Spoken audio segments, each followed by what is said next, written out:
Hello, everybody. I am Engineer Jeric Picasso and I am environmental consultant. Thank you for watching this video.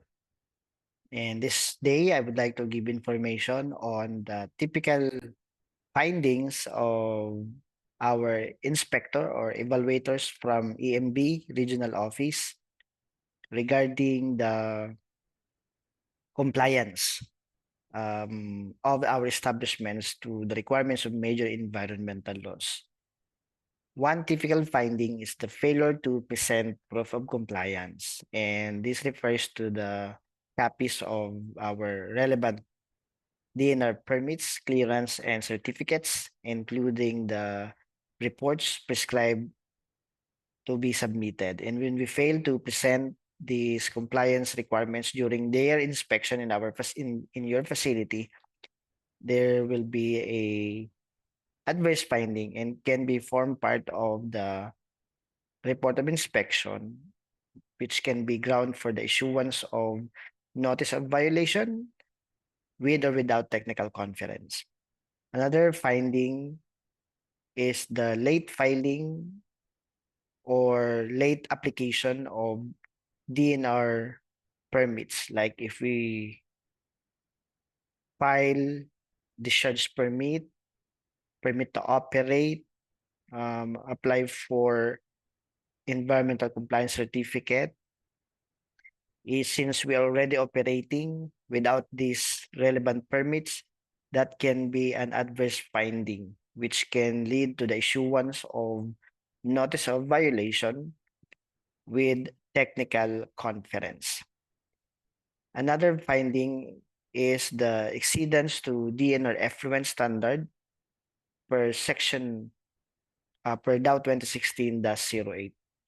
Now, when we submit our report, which contains the results of the sampling and analysis for our wastewater or treated water, if it exceeds with the standard set by DNR, that is an adverse finding. When we submit our report and it's a finding also, if we exceed to the standard set by DNR with respect to national emission standard for source-specific air pollutants. These exceedances to standards set by DNR can be the ground for the issuance of notice of violation with technical conference. And of course, another typical finding is the exceedance to national ambient air quality guideline values.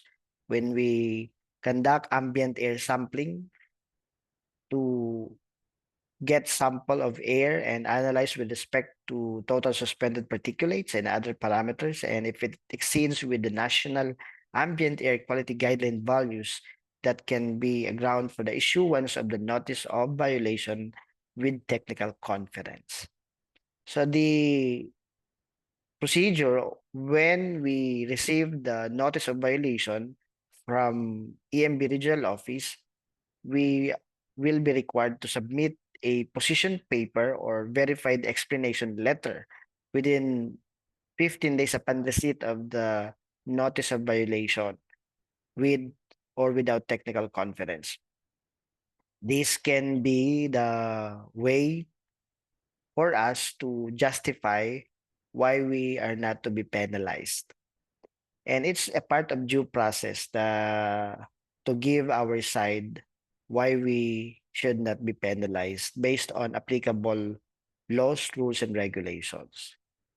When the notice of violation invited us for technical conference, it has a very specific date and time. So we need to attend technical conference based on the schedule set by DNR EMB regional office. Now, after the technical conference, there will be the issuance of an order if there will be penalties to be imposed that we need to settle. So we shall receive the copy of this order or resolution, and pay the corresponding fine based on the order of payment. We shall submit a copy of proof of payment to legal office and receive the disposition paper or resolution signed by the regional director of EMB regional office.